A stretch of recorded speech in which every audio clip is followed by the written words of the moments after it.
"It's so quiet," said Pippin. Gandalf replied, "It's the deep breath before the plunge." Pippin said, "I don't want to be in a battle, but waiting on the edge of one I can't escape is even worse." Recognize this quote's movie? Stay tuned to find out, or check out the title of this episode of Talking Pictures Trivia.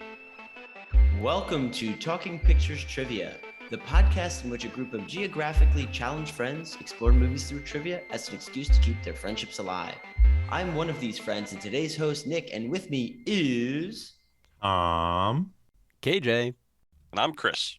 For those joining us for the first time, we start off each episode with a movie quiz, as these pivotal questions will determine who earns today's trivia crown. In round 1, each question is worth 1 point, and in round 2, each question is worth 2 points. Then, once the fierce competition is over, we follow it up with our famous movie rant where anything goes. Tom, tell us about today's movie. Today we are going back to 2003 to conclude Peter Jackson's first foray into Middle-earth, The Lord of the Rings, The Return of the King. Return of the King was released in theaters alongside Disney's Eddie Murphy's Haunted House, The Last Samurai, and Big Fish. Chris is our questionnaire today, providing handcrafted questions. Chris, what is The Lord of the Rings, The Return of the King all about? After 5 hours of on-screen walking, our diminutive ring bear and his small companions are at the threshold of Mordor, ready to destroy the Ring of Power. The remainder of our fellowship strives to hold off the advancing legions of orcs and elephants from destroying the realms of man, all while befriending the undead. How will The Lord of the Rings wrap up? Tom, if you only had one word to describe The Lord of the Rings, The Return of the King, what would it be? Enumtier. KJ? Ending. Nick? Gardner. And my word would be culmination. It's time for question 1. So once again, for this movie, we actually have a prologue. And in this prologue, we actually get to see a little bit of Smeagol's backstory, Gollum's backstory, actually. So my first question is, why does Smeagol think that his friend should give him the ring? Locked in. Locked in. Locked in. All right, KJ, you were the last to lock in. So what do you think? What was the reason why Smeagol was trying to convince his friend to give him the ring? Smeagol was telling Deagle that it was Smeagol's birthday, therefore he should have the ring. Nick, what about you? Birthday. And Tom? Yeah, I had the same. It's my birthday. Well, in no change from the last episode, if anybody actually listened, my question's way too easy. All 3 people got the question right. Congratulations for getting 1 point. The reason I wanted to bring this up is because every one of these movies has had a prologue. This prologue was a little bit on the different side from the others, and I just wanted to kind of talk about what you thought about Gollum's backstory, what you thought about any of the prologues in general, and just kind of like general, do you like that setup of having a prologue before every movie before you jump right in back into the action? So this trilogy is an incredible adaptation of the book. I really think so. There's a few things they chose not to adapt for Return of the King, which makes a lot of sense for the movie, but I wish they were in there. But one of the really good choices they made was just showing us Smeagol's story instead of having that explained by another character. I thought that was a great way to open this movie. I thought it was a great way to get us back into Middle-earth, just like in Two Towers when we went and followed Gandalf. So I really like this opening scene. Did you think that Smeagol was going to always have like a speech effect or impediment? Like when you see him not transformed into Gollum. I know the first time I watched this, I was kind of like, oh, he's always talked that way? Yeah, I guess it's an odd thing because none of the other hobbits do. Yeah. He's a different type of hobbit, though. He's a river hobbit. He's not a Shire hobbit, so maybe that's the justification. Well, and it's years, right? There's like accents and yeah. We'd have trouble talking to Ben Franklin, and that's not as far. But the back other as Deagle Frodo didn't is, have that. Like anyway, I just yeah, that's true. That was. Is it a Jar Jar Binks situation going on? Yeah, I like the prologue a lot, and it's also. Nick, you said something last week in our first impressions that these movies kind of come off as one large movie. And I think that's right, because they were all made at the same time. And those kind of prologues have a means of they kind of break up the action a little bit, so you're not in one 12-hour movie, but it's able to take a breath. And also the Schmiegel story is really haunting. Like Peter Jackson comes to this trilogy from the horror genre mostly. That was his the films he's made. Some good, some bad. But that really plays strongly in this prologue. It's a terrifying one where you see him kind of trapped in these rocks, and he's looking at the ring and he can't remember his own name anymore. It's a very, very creepy and scary prologue. Even the music, as he continues to be corrupted by the ring and degrade and transform into what we now know him in the films, it's really well done. I have to say, the prologues in general on the sequels really do a good job of getting you right back in. I do kind of wish this prologue was a little bit longer, though. I don't think we get enough of Smeagol as the not corrupted. Because that was always my initial thing. Like, we get to see Frodo go from lighthearted, everybody's hobbit in the Fellowship, and we get to see him in the final scene of this movie and see him be really, really like wrapped up in the power of the ring.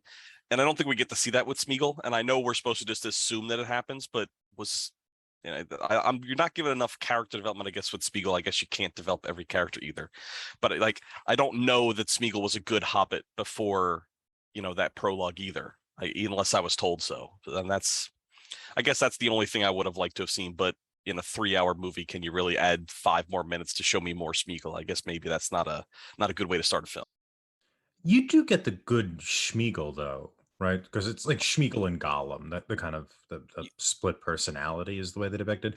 And Schmiegel seems there's at least a part of him who wants to treat Master well, to help Master. So you get the impression that throughout his actions as the leader of this trio, that there is this kind of good heart there that's been corrupted. So I always get the impression that there was a kind of good hobbit. Well, to get too nitpicky, at this point in time, right, Sauron's at his least powerful, so the ring should be far less corruptive than it was when Bilbo had it. And so, at least in the movie, why was it so quick to have Smeagol strangle his friend? But I don't want to fault Peter Jackson or Tolkien for any of this. Like, you're telling a story, you need certain things to happen. So I was okay with that change of heart. It's time for question 2. All right, so for question 2, we're going to jump a little further ahead in the movie. In the film, we see our first glimpse of Minas Tirith, the seat of power of Gondor and the home of Boromir from movie 1, and Faramir, who we met in movie 2. Like every great city, the Big Apple, Sin City, Minas Tirith has a nickname. What is the nickname? Locked in? Yeah, I'm going with a guess. So yeah. Locked in with a guess. I can imagine Boromir advertising it and using its nickname, but I have to lock in, but okay, I'm just gonna say it. It was something of, I think it was like something of man, the Sanctuary of Man. All right, KJ, what about you? What do you think the nickname to Minas Tirith is? Was it the White City? And Tom? I had the White City also. I'm a little confused because I think that's also Chicago, but I had the White City. So the White City is one of the nicknames for the city. It wasn't the one that was mentioned in this specific movie, though. After Pippin picks up the all-seeing eye, the orb at Isengard, him and Gandalf have to run to Minas Tirith very quickly. And Gandalf says that this is known as the City of Kings. Is what Minas Tirith is actually nicknamed of. Yes, that is correct. All right. The reason I brought this one up is we're jumping right from the prologue all the way to the penultimate battle. I wanted to go all the way to the Battle of Gondor and Battle of Minas Tirith and Pelennor Fields. And I think we'd be remiss if we talked about the Lord of the Rings: The Return of the King and didn't talk about this battle. It had so many good things, like people riding on elephants. So I just wanted to get your opinions of it, what you noticed about it, anything that you thought stood out about the final battle. It's wonderfully choreographed. it's larger than Helm's Deep. Helm's Deep battle is beautiful, but this is larger in scale. It looks great. There's a lot of parallels the the the blocking. So a lot of times you'll see these knights ride across the plain, and the city itself is actually pretty symmetrical, even though it's it's these collection of circles that are moving up. And usually when it's shot from the field, you could see the city as this kind of parallel thing.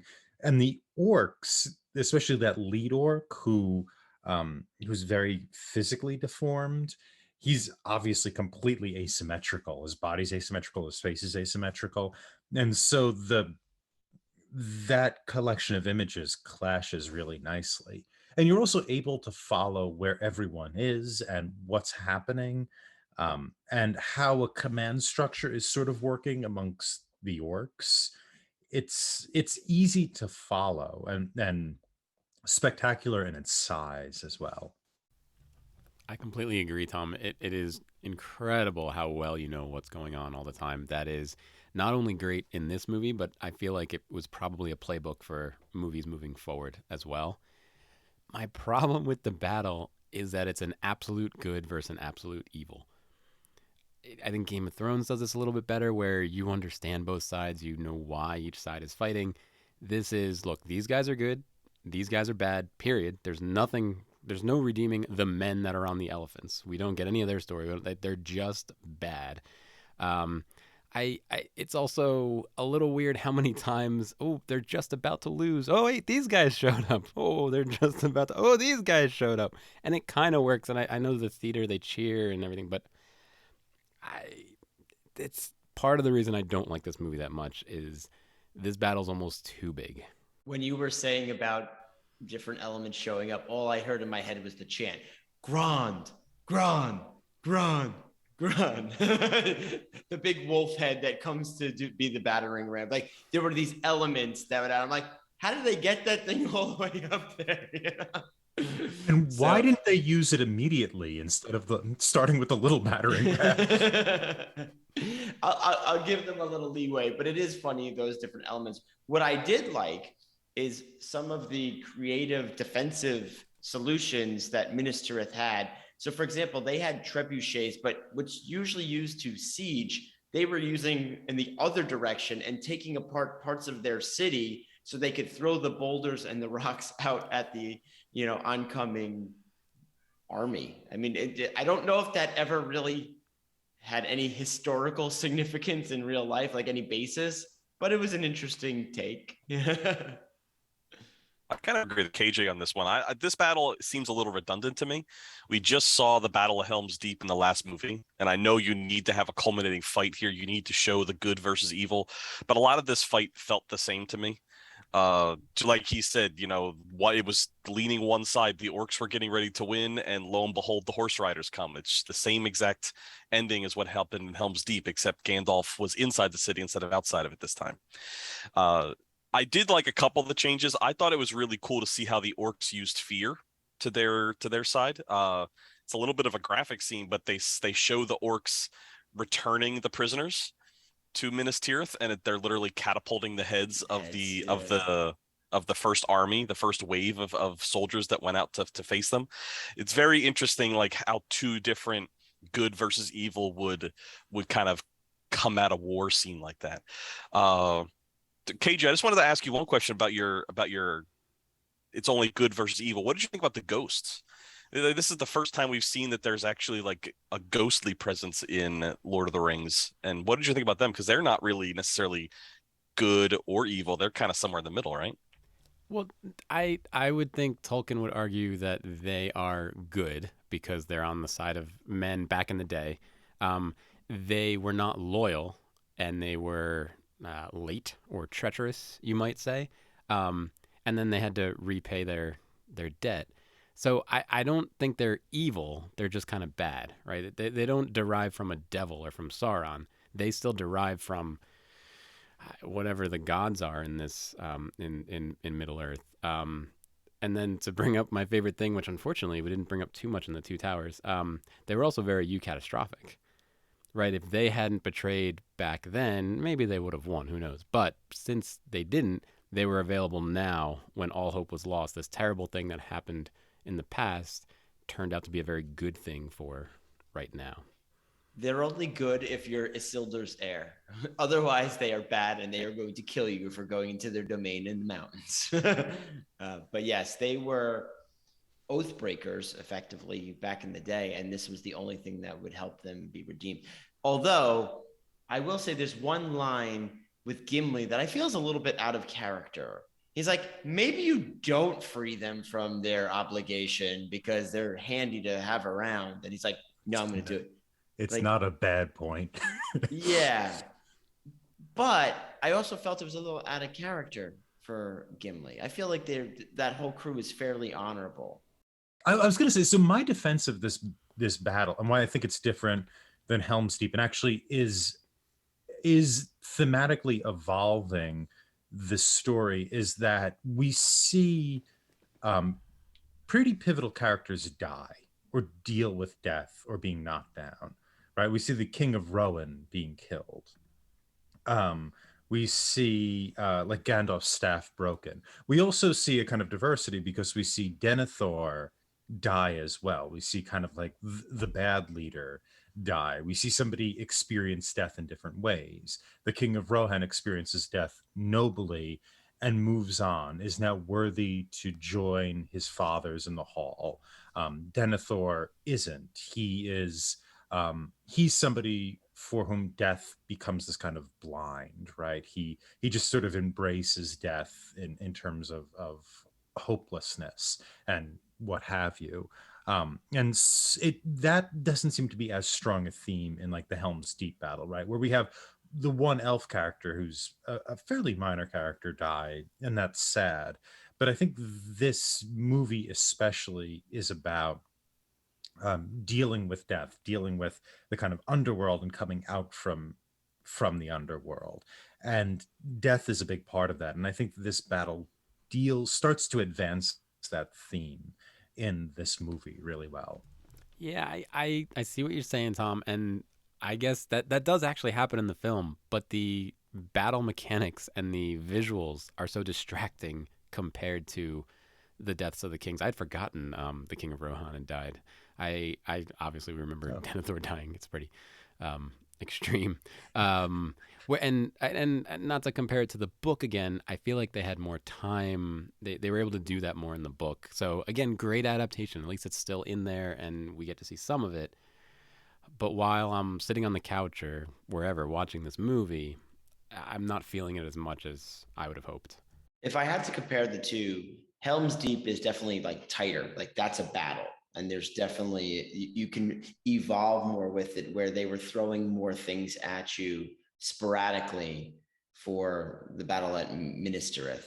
But also you go back to that battle like a million times, like other things are going on. So then you catch up where we left off. And usually that's when the next wave or the next challenge comes up. What I will say, regardless of how you feel about either of these battles, one thing that really jumped out at me was that the visual effects held. They still are darn good. If you think about this, this was all made in the early 2000s. I was still very, very happy with how everything held up. I'd be interested to know if they touched up the visual effects. You know, like Star Wars has never done. They always go back and re-edit, reduce special. I wonder if they did that when they did, you know, if they ever upscaled it to Blu-ray, if they ever upscaled it to, you know, 4K. Did they go back and the studio go back and touch up the special effects to make them better or not? But I agree, the special effects look fantastic. Like I believe those elephants exist somewhere in the world. Elephants do exist in the world. I've read about I believe he means olifants. Somewhere there's an elf running around on top of an elephant. Good defense there, Tom. All right, with that being said, round one is now concluded. All three of our contestants are tied at 1 apiece. We'll get back to the Lord of the Rings, The Return of the King, after a brief word from our sponsors. Join another Talking Studios production, Limited Lexicon, where we play through text-based adventure games. Text-based adventure games were computer games from before computers had graphics. The game uses text to describe a scene, and and the player types back how they want to interact with the game. I'll read the text from the computer, and my co-host will feed me commands. This season, we're playing through The Hobbit from 1982 on the ZX Spectrum. Here's a quick sample. I thought a lot about our first command, and I think it should be no print, because we don't want to print things as we're going along. I think by default, it's not going to print. And even if I did type print, where is it going to print to? 1982? I would imagine if we go west, we're going to be south of the troll, right? Just south of the troll land. Yeah, let's try it. You go west. The troll's clearing. The visible... Oh, we died. Oh. All right. The troll saw us and killed us. So I think we have to say the answer to the riddle then. The answer is dark. Say dark, I think. Talk to what? Gollum. Say Gollum dark. You talk to Gollum. Thorin says, hurry up. And we died. And we died. So we went northeast last time. So let's go southwest. You go southwest. Visible exits are north, northwest. You see the valuable golden ring. Oh. We're ending it here. That's Wait. perfect. That's right. perfect. Limited Lexicon, coming to your podcatcher and YouTube in late 2022 by Talking Studios. All right, and we're back. Before we get started with round 2, though, it's a tradition on the show that we usually ask the guest the question. But since I'm the guest, I'm going to ask it to everybody. If you could write a sequel to The Lord of the Rings, The Return of the King, what would it be? So I know Tom threw out a sequel last week, and I cannot imagine what a sequel's going to be this week. But something smaller. Here's what I'd like to see. Maybe a 40-minute movie of the Scourging of the Shire. I'd love to just watch that snippet. I understand they didn't have time to include it in this movie, but it would be great if a movie opened up with the hobbits reuniting. I guess it would be in Gondor, and then a quick journey back to the Shire, and then give me the story of the Shire with Sharky, the whole 9 yards. I guess maybe not Sharky since he's on a spike, but yeah, I would love to see the Scourging of the Shire. I think that would be a cool, smaller movie. I don't think they left it out from the presentation of the final cut just because they made it seem like that never happened. Whereas in the books it happened. But when they went back, the four of them are sitting in the bar and everyone just was like living their life like they always did before. So they just like cut that out. It would be interesting to see though, KJ. They'd have to, it's almost like a rewrite though, you know? Yeah, because Saruman's dead, right? We're assuming that Spike killed him. So it didn't happen, but it would be really cool to see Elijah Wood and all those guys coming back. And I think my sequel will be more in the lines of, I actually think Tolkien was trying to write this, so I couldn't find the text, was this sort of idea of, now that there isn't any manifestation of evil in the world in the sense of a Melkor or a Sauron, that the kings in later years, like the descendants of Aragorn or whoever takes over after him, that they sort of drop all their martial virtues and whatnot, and they become kind of sort of like lazy kings. And the movie ends up being about like the kind of the difficulty of the House of Man, or the Age of Man, this fourth age. So kind of like Wall-E. Is that how Wall-E goes? Yeah, I guess so. yeah. It becomes everybody's just strapped into VR and riding what are those freaking things called? Does the Shire become a trash dump? Is that what's going to happen? yeah. No. The Shire is the one place where that kind of like good living remains, right? Like good living is, like doing Shire stuff, being with the family, making sure, Rosie, what's her name? Rosie Cotton. It is Rosie. Oh, that could Rosie have Cotton, been a question. I don't know. Yeah. Well, we're all getting it now. So Tom, what's the conflict?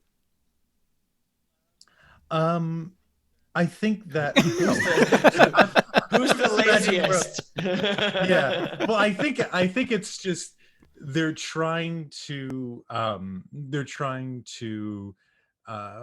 don't know, find good rule again, right? That they're trying to revivify the line of Aragorn, and maybe find a destined person. I'm not really sure. It was more environmental, I was thinking, rather than kind of plot I'll watch it. dynamic. Mhm. I'll go quick with my idea because it's really not a well thought out plot. But right at the end of this movie, the elves, Frodo, Bilbo, Gandalf, they go east in the boat. Where do they go? That's what I want to see. Yeah, that's exactly that was my idea. Yeah. I want Yeah. to know what happens to Bilbo and Frodo once they leave, because Yes. A, we don't know where the elves are going, and B, what's going to happen when two non-elves show up. I would love to see that hijinks. It's time for question 3. Toward the end of the movie, we see the coronation of Aragorn, finally the return of the king. This is the final appearance of not only him, but also most of our Fellowship heroes.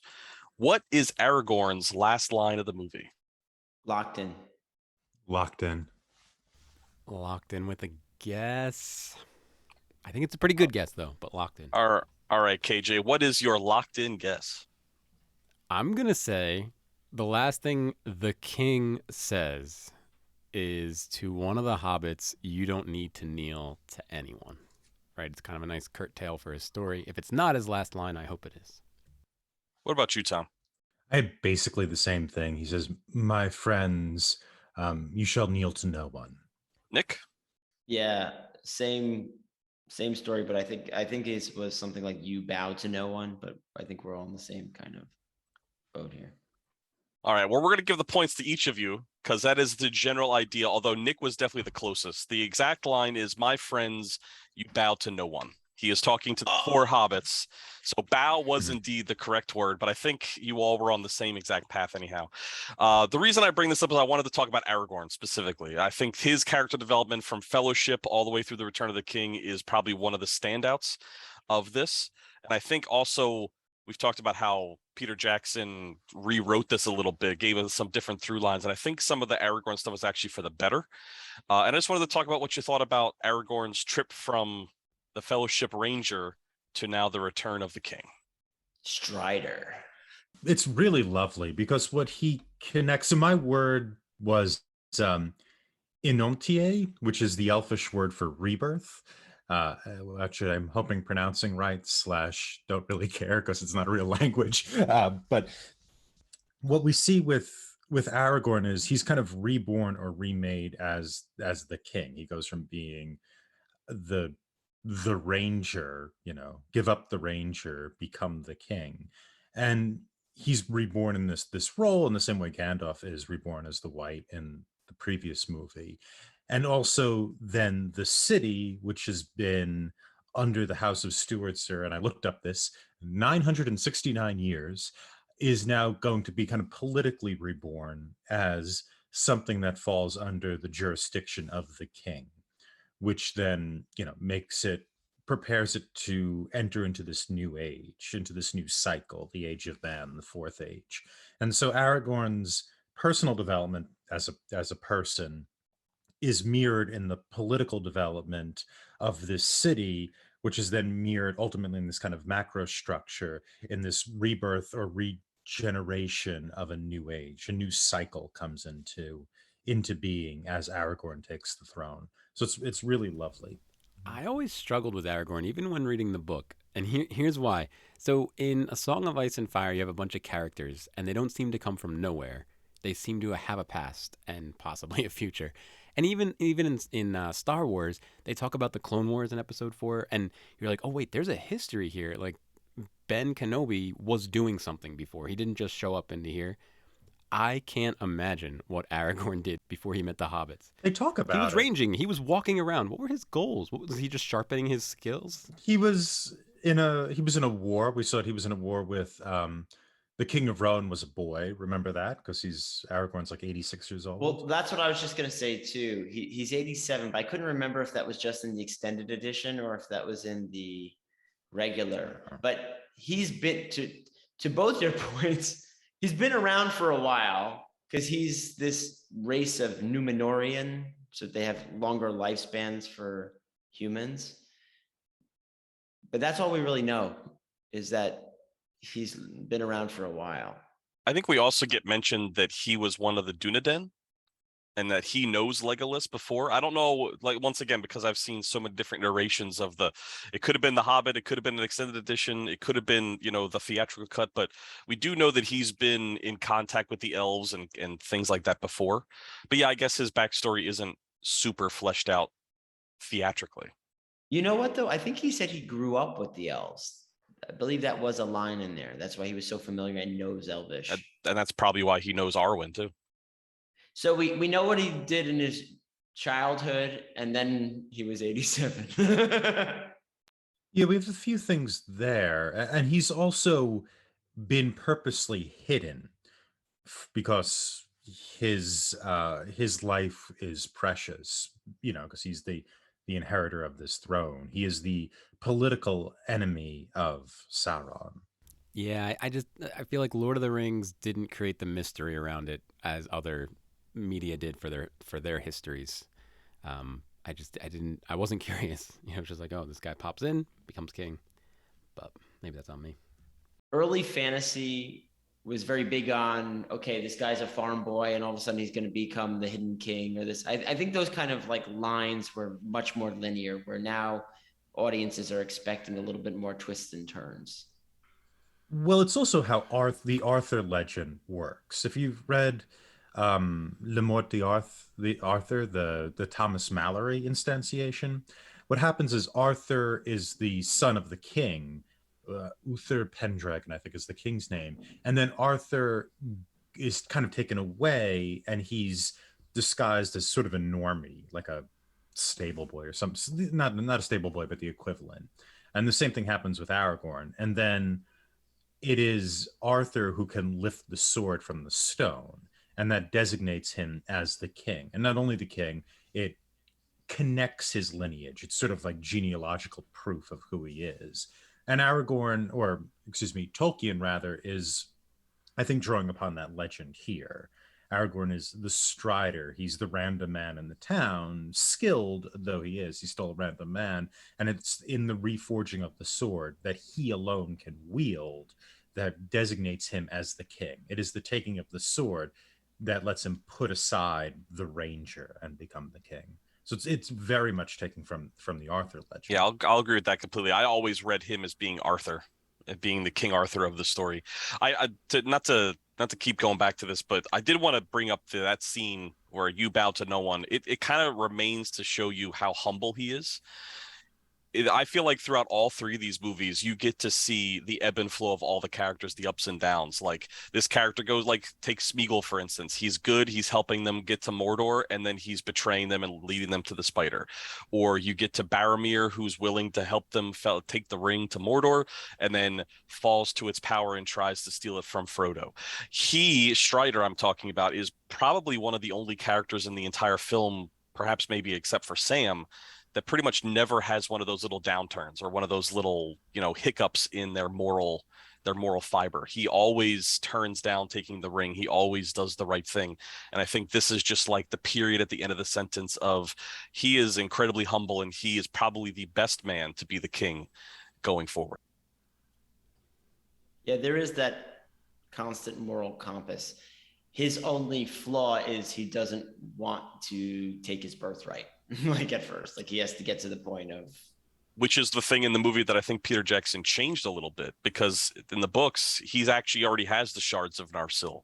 Like he's carrying around that sword with him. Like I feel like the movies do a better job of painting him as a person that doesn't want power and then ascending to it. Whereas the books they never really tell you that he doesn't want it and then he ascends to it. So I feel like that was one of the edits in the movie that I thought I'd like more than the book. It's time for question 4. What is the color and object that make up the final shot of the movie before it fades to black? Locked in? Locked in with a guess. It's kind of poetic. Not the guess, the answer to, like. I thought you were having a poetic guess. Right. I was waiting for it. Are you going to give us a haiku or? So It was, what is the color of the object? Well, yeah, what is the object? And I'm like kind of a tiebreaker to it. What is the color of that object? That is the last thing that you see before it fades to black and credits. Now you got me questioning because I think they're the same. So I locked in Yeah. something else too, but I'm gonna stay Uh, with what I got. I'm gonna lock in though. This is a All right, guess. Tom, what do you got for your guess lock in? I'm gonna go with the page, like the last page of the book, and so the color then would be brown and red. I think the ink is like a reddish. KJ, what about you? is it not the Red Book, the book that Bilbo started and Frodo finished? The Red Book. Yeah, what about you, Nick? I have to be true to my lock in. I'm completely wrong because it's the part of the movie where my brain just turns off, like the movie is done. And that's when the boat is going out to sea and everything turns white. But I realize there's more scenes after that now, after thinking about it. All right. Well, unfortunately, none of you actually got this one correct.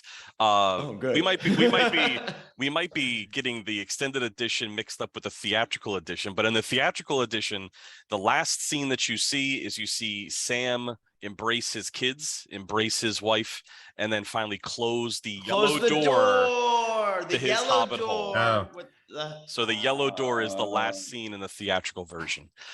Yeah, it's the same. I was gonna say Rosie's head and try to No, it was the color, closing of the yellow. but It's absolutely the closing of the yellow door. Uh, Yeah, I would think that isn't described as an object. Yeah. That seems kind of cold. Well, the orcs threw them objects over the walls of Yeah, Minas that's Tirith. true. So, so the reason I brought this up is because this entire series of movies is all about the life of the hobbits, and I wanted to discuss a little bit about how their character changed from the beginning to the end. And Nick actually brought up one of the scenes that I wanted to talk about, which was the bar scene, and how they are definitely different individuals after going through this experience together. And I just wanted to get your take on the hobbits and their journey from beginning to end. Frodo dies, right? That's how we're supposed to take this. That there's the wounds that you can heal from, and then you go into the West, you die. And there's the 20th century idea of you can never go home again, right? That book, the title of that famous book, and that's what's happening here. The adventure into really the underworld, into this dead land, so firmly transforms the person that they cease to be themselves anymore. And there's a sort of death and life in there. And so this movie has a sort of grand tragic ending to it, which is really, really very satisfying because it's very kind too. Right? It's a very kind way to treat Frodo. He's not tortured to death or what have you. The characters we like who die are treated with great tenderness and kindness. And Frodo's death is one of transformation. He's a person who is, in some sense, too large for the Shire, and as such, he has to sort of move on into the West. Yeah, this was kind of going to be what my sequel would have been, but I knew this question was coming, so I couldn't talk about it. But like, imagine being the hobbits, having seen all that, having been through battle, having been through war, and then returning home. And I think, like I mentioned in the recap, not the recap, and I mentioned in the coming soon bit, that this time I watched it, I actually teared up a little bit towards the end. And I think this time it's because I thought about how, like, that bar scene specifically, when last time we saw them in the Prancing Pony, you know, Merry and Pippin are dancing on the tables and they're doing all kinds of things. And this time they're very subdued and they're all just like happy to be with each other. But at the same time, they have drastically changed. It's almost like they have PTSD. And I'm sure they absolutely do. And Tom put it perfectly, like, you know, Frodo is having the hardest time of all. And I do find it very satisfying to see that Sam has kind of made it full circle and appears like he's going to have a normal, happy life. But I would like to know what happens to Merry and Pippin. And of course, I do think Frodo passes away, and that's what's symbolized in the moving on to the West. But yeah, I just thought that was a very, he says it perfectly, tragic ending, but presented in a nice way. My one word for this episode was Gardner for a reason.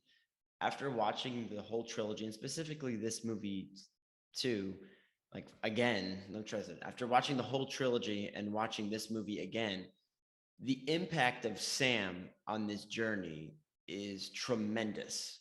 And even at the end, Frodo doesn't have the strength to get there.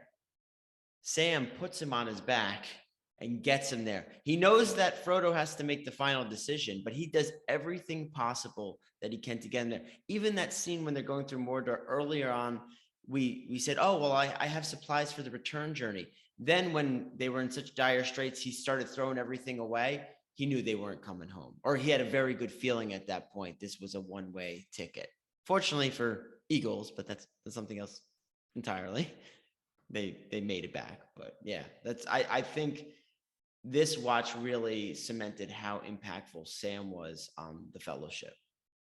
All right. Well, it wouldn't be one of my episodes if at the conclusion of round 2 we had a tie.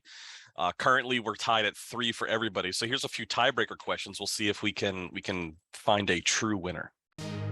It's time for a bonus question. All right. My first tiebreaker question is: towards the end of the movie, you get a shot of the map of Middle Earth, and the camera is kind of sweeping through the places we've been to give you an idea of the perspective of time. And Frodo actually tells you the amount of time it had been since they had left the Shire and found their way to Mount Doom. Anybody remember how much time it was? Locked in. Locked in. Locked in, but I have no idea. All right. Well, KJ, you were the last one. So what do you think? I don't know, 18 months-ish? Let's go with Tom. What did you think? 13 months to the day. Nick? 13 months. Yeah, the answer was indeed 13 months. This was definitely really, really changed from the book. I don't hate the change, but I also think it makes everything a little bit less dramatic or a little less grand. That it didn't take as long. Did anybody else feel that way? It was years, right, in the book? It's like years? 10 or 20 years, something like that. Yeah. Oh, I didn't know that much. It's also like 20 years, I think, between when Gandalf visits in the Shire and Bilbo goes on his quest. The time in the book is much, much more expanded. It's like centuries pass, like 10 years pass in a moment. I don't know. Chris, I don't really have a problem with it. Time is such an odd thing in the book. It's like a year passes almost with the speed of a month in the book, that having to adjust to that as a viewer in a world where we're really spending less time, you probably spend more time reading the book than you do watching the movies. I didn't have a problem with making the years resemble our years more closely. That didn't seem to bother me. I think it's something that didn't have to be said. Like I like the idea of being able to have my own head that, this could have possibly been 4 or 5 years long. It could have been decades. It could have been 2 months. I think the fact that they just put a pin and say this was 13 months to the day just kind of pigeonholes me into a weird scenario where, like, we're told how far away Mordor is from the Shire, but it seems like everything I don't think Frodo ever had an off day. If that was true, if the journey is that long and he goes through all of these tribulations, like, that means that he was going through something on a daily basis. And I guess now that I say that out loud, that's not necessarily a bad thing, but I think I would have liked it if it was just kind of maybe left unsaid. I looked it up real quick because I had to. It does look like the journey in the book was probably like just barely over 20 years from what I'm seeing here. That puts a whole different scope. However, the average audience probably doesn't care if it was 13 months or 20 years. In fact, it probably would be harder to believe it was 20 years because of how fast-paced these movies are. And you'd also presumably age these characters, like they're in their early. They look like they're 22. They'd have to look like me. Oh, that's true. I didn't even think about Yeah, and I think in the book you get the impression that people age at a slower pace, both men and hobbits and whomever else. At the end of the day, it's probably the fact that they didn't want to age the characters on screen that they did it, but that's a good point. It's time for a bonus question. All right, as we had already, one of the questions previously in round number 1 talked about when Gandalf is riding and taking Pippin to Minas Tirith for the first time. Do you remember what Gandalf says to Shadowfax right before that trip in order to make that trip quicker? Locked in. Locked in? Locked in with a guess each. What do you think, KJ? Something along the lines of go with the most speed that you've ever gone before. A little bit different phrasing, but something with like riding with great haste. Show us the meaning of haste. All right. Although all three of you were on the same page, Tom got the quote exactly perfect. So we're going to give Tom the extra point, and Tom is going to be the winner of our Return of the King episode. I knew haste was in there. Haste was in there. Show us the meaning of haste. Show us the meaning of haste. And this also saves Chris from having to come up with more extra bonus questions. Yeah, my other bonus questions here were not good, so we're going to leave it at that. It's time for Movie Rant. We were talking this episode about how a lot of people have multiple names. And one of the characters we talked about today was Aragorn. Do you know all the other names for Aragorn? Well, we have Strider. Mithrandir is Gandalf, right? Correct. Yes. What are his other names? I know he was born with a different name. He has a different name at birth. No guesses? We're gonna jump into it. Okay. Do you want a number or? Yeah. So no, it's fine. I'll just break them down. I don't know how many actually appear in the film, so this is kind of going into source material too.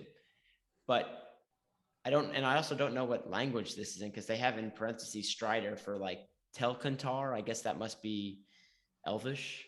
Elisar, Elfstone, that's what that means. Thorongil, Eagle of the Star, and Estelle, which means hope. So he's got I don't recall hearing any of those in the movies themselves, but no, definitely in the books. Just Strider. Yeah, I think just Strider. You're right though. Gandalf has a ton of names. Someone called him Greybeard, Mithrandir. I'm trying to think some of the other ones. Yeah, I don't remember his birth name either when he was the first Maiar.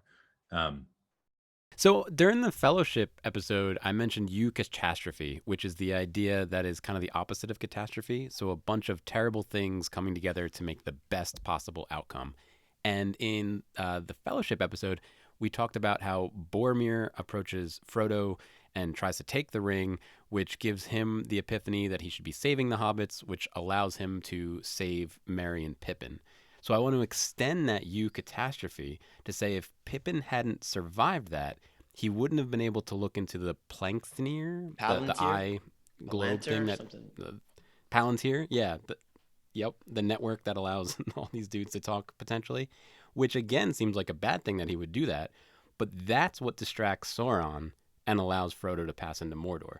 So without all these terrible things happening in sequence, the ring being destroyed could not have happened. That eucatastrophe would not have occurred. So I just love looking for eucatastrophe. To further that Lord point, when he was looking at the Palantir, he also got a glimpse of where Sauron was going to attack. So not only did it have that distraction, they actually got useful information. So there's this book, and it's Tolkien in the Classical World, edited by Hamish Williams. And it's a collection of essays on Tolkien. And there's one of the essays by Benjamin Eldon Stevens, which is about eucatastrophe. His middle name is Elvin? Eldon. E-L-D-O-N. Yeah, that'd be cool. But it's about eucatastrophe. And he is looking at the kind of classical idea that you see from the Odyssey or the Aeneid rather, of the underworld journey, of the hero going into the underworld, also known as catabasis, and encountering the dead. And we see that a lot here, right? We see Sam and Frodo go into a sort of underworld when they enter into Mordor. We see literally our hero Aragorn go into the dead world to recruit these spirits or whatnot. And it looks like Stevens's argument is that that whereas the ancient stories like the Odyssey, the Aeneas depict death in the negative, in Tolkien's work, everything is measured against the positive prospects that these kind of journeys into the underworld can give, and the fact that there is a afterlife that's positive that exists beyond this, right? So, this is the king of Rohan saying, I am now worthy to go to the hall of my fathers, that type of thing. Or Aragorn saying, I do not fear death, or the ghosts being redeemed from their crimes and being able to move on. And he argues that the Underworld Journey, this is Eldon Stevens argues this, the Underworld Journey is actually a sign of a turn for the better. So going into death, going into that underground space, going into catabasis is a sort of large scale eucatastrophe, right? It's going or encountering this absolute death, catastrophe, the danger and the awfulness of it, and that actually creates that cosmic turn that leads to redemption and good things. And so I think, KJ, your point of like how important eucatastrophe is to these different scenes and whatnot, I think is mirrored, especially in this movie, even more than the others, in the larger structure, right? It's about bravely going into catastrophe, and for that reason, there is redemption and rebirth, which is, where my and I'll finish up in a second, but this is where my word comes in OTA. The word I had is the Elfish word for rebirth or regeneration, and so I think that your point, KJ, is a really good one, because I think it speaks to the macro structure of this film. Wait a minute. How do we end this episode without revisiting the sequence with Frodo, Gollum in Mount Doom? Oh, good sequence. Like, that's Mhm. a pivotal moment of everything. Yeah. It's interesting. Like, Frodo's heart fails in the end, right? And it's only by chance that the ring ends up being catastrophe. Beat you. Yeah, I was gonna say, yeah. I don't think I could pick it apart, but there's got to be some catastrophe with Sam there. Mm-hmm. Yeah, well, it's he loses his heart fails. Gollum doesn't actually die because Gollum's a malicious figure at this point. Gollum wounds him. He takes his finger from him, and yet it all ends up working out. Actually, yeah, I guess the catastrophe is not with Sam; it's with Smeagol. Mm-hmm.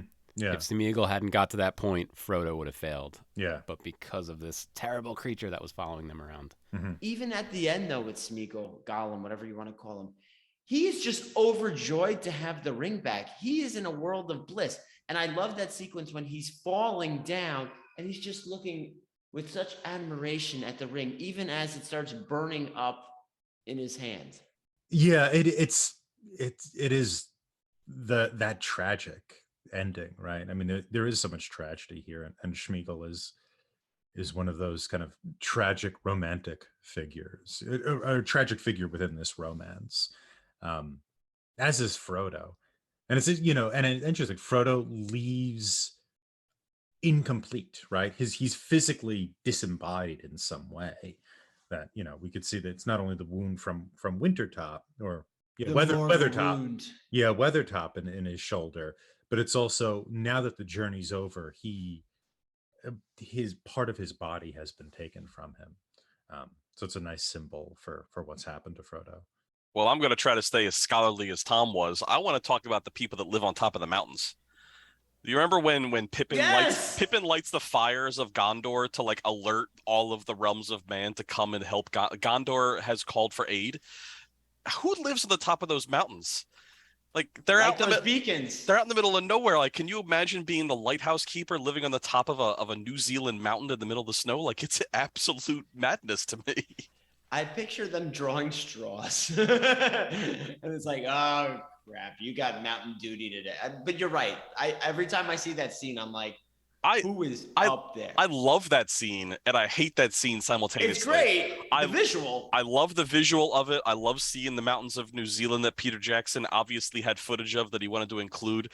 And I love the idea of being able to communicate over long distances with these gigantic bonfires. But I do, every time I watch it, get myself sucked out of the movie to like my realistic, logical brain says that somebody has to be there to light that fire. And when you look at those vistas, those are steep, rocky, craggy mountains, and it would be hard living to live up there for any amount of time. I go even one step further, Chris. They lit the fire. They have to build a new pyre. You know what I mean? They have to replace it. They're like, is it really worth it to light this? Like, I don't want to drag all this wood up here. Well, not to burst the bubble, but the dude doesn't have to be up there, right? As long as they can see from their town the next closest pyre, then they spend an hour or two getting up to. Agreed. Or maybe half a day, but that's still faster comms than. Yeah. Agreed, but we're led to believe as we're watching the scene unfold, we see one fire erupt, and then on screen, no transition or shots. The next one in the distance lights up. So we're expected this is happening almost instantaneously. That's how we can have a movie in 13 months. And not 20 years. Exactly. It was the fire guys that took forever to Well, the fire guys are the reason I have a problem with the timing of this movie, I guess. Oh, the fire guys ruin everything. Jeepers. I'm pretty sure when they go over that scene too, on some of them you see a person like lighting it. I'm sure. Not all of them. Yeah. Same thing, Chris. Horrible post. I Horrible. was going to count how many fires you saw lit or lighted rather, because I thought that would be a question. But I thought I watched this movie until 1 a.m. last night because I didn't have time earlier. And so I thought, God, I'll just get the question wrong. I don't have time to go back here. Yeah. And you still won. Yeah, well, that wasn't a question. Well, just like those fire guys, Tom lit up this episode, and I'd like to congratulate him once again as the winner. Congratulations, Tom. Congratulations. With a hasty win. No one shall kneel before me. Or something. I don't know. Let's put that. Bow. Yeah, no. I blame A Song of Ice and Fire. Mm-hmm. You can find more of our pick it up from content there, Nick? wherever You you can listen to podcasts, on our YouTube channel, Twitter @Talking Studios, and our website, talkingpicturestrivia.com. We are extremely grateful to all those who subscribe, like, follow, and leave a review. Of the dozen or so endings, which was your favorite? Let us know on Twitter, talkingpicturestrivia@gmail.com, or give us a call at 201-467-8679. You can find me on Twitter @ThomasLayman15 and check out our sister podcast, Talking Pictures Trivia B-Side. You can find me on Twitter at KJ10001000. And if you'd like to get a hold of me, reach out to the boys on Twitter @TalkingStudios. I can also be found on Twitter @TheNicknamed. Join us next time when we start a Talking TV trivia block by exploring the new Disney Plus limited series, Obi-Wan. Stay tuned for our first impression of this series. Ding, ding, ding, ding, ding. Next week, we'll be discussing the first episode of Obi-Wan Kenobi. And if you'd like to watch along, we'll keep spoilers limited to the current episode being discussed. Chris, how was your watch of the series? This is one of the series that I was most looking forward to that Disney has done since they've done Disney Plus. And I want to say that it didn't disappoint. It's just really hard for a TV show to be set in a time frame where you know what happened before it and you know what happened after it. So I think a lot of the things that maybe I'm not going to like as much come from the fact that I already know how it ends and I already saw how it began. Like this is the middle chapter that they're trying to shoehorn in. But honestly, it's a Star Wars show and I love Star Wars, so I'm here for all of it. And I did really, really like the Obi-Wan series. What about you, Tom? What did you think of your watch? I did watch it on my computer to give to give the stats here, my Disney Plus with my new speakers and what have you. Yeah, it's a show. I watched all the episodes. I enjoy The Mandalorian, I think, a lot more. We did The Mandalorian last year at this time, and I had some criticisms of it. I'm not the biggest Mandalorian fan, but The Mandalorian has a sort of verve and spirit to it. There's a bit of fun. There's a bit of kind of Saturday morning energy to it, which I think is unfortunately missing from a lot of comic book movies and media that's coming out, and Star Wars kind of falls into this realm, right, of sort of fun childhood influenced types of media, and a lot of it now has become much more serious, and I think this show is uh, much less light than The Mandalorian. It's much more, I don't want to say self-important because that isn't exactly right, but it is dealing with something like the American myth, right? The Skywalker series is sort of become the American Bible in its own way. And so it really almost can't have a light touch, right? This is Darth Vader and Obi-Wan Kenobi and these huge names. Yeah, and so there is a sort of weight to this material that I don't think necessarily helps it. It makes it almost feel slow. Um, and that was my general first impression. KJ, how was your first impression? So I really enjoyed this show, audience. And I'm more of a movie guy. I don't watch too many TV shows, but I was really excited. I watched this one week to week, which was really fun. And I think the last time I did that was Game of Thrones. So every Wednesday I was like, "Ooh, let's watch Obi-Wan." But spoilers, it starts with a recap, which was really good for my mom. So if you're like a Star Wars fan but you're not really sure where this fits in, don't worry. It starts with a really good recap. Yes, it takes place on Tatooine, like all the Star Wars stuff, so it gets real confusing. But don't worry, the recap will set you straight. But trigger warning: this came out 3 days after the Texas school shooting, and it opens up with a pretty tough scene to watch with that in mind. So just want to give you guys a heads up if you haven't seen it yet. The opening scene's kind of tough to watch. Also, I think Star Wars works best when our heroes are the underdogs, and I think this is a great example of that. How about you, Nick? What do you think of Obi-Wan? I was surprised actually how much you were like praising it before we started this series, because you actually wanted to take over the questions, which is awesome because you had a passion for it. I didn't have the same passion. Now, I don't think it was bad. I think it was okay, but I think the big challenge I had was in my head, this was overhyped in the sense that you would hear rumors of this project. It's going to be a movie. It's going to be this. It's going to be that. And finally, it found a home on streaming. So there was a lot of hype already built up to this, some expectations. Maybe I was biased by some story plot lines that I thought were going to happen that didn't. But it was a little inconsistent with the energy to me. So there's certain scenes and certain parts I really like, and other parts I'm like, they just phoned that in. So that was my problem. I think we'll get into it as we progress through the episodes in the weeks to come, but that was my biggest hurdle. I will say, I do like The Mandalorian. I'm specifically saying season 1, but the way it started off stronger, I thought that was really saying that Star Wars is back after the last trilogy. I'll leave it at that. Boba Fett, there were action scenes, the book of Boba Fett, which I actually really enjoyed in part, sometimes better than this, but the flow of that show was all over the place. So at least this had a streamlined story that it wanted to tell, and we'll explore that in the weeks to come. Obi-Wan Kenobi is only available on Disney Plus at the time of this recording, and probably in perpetuity.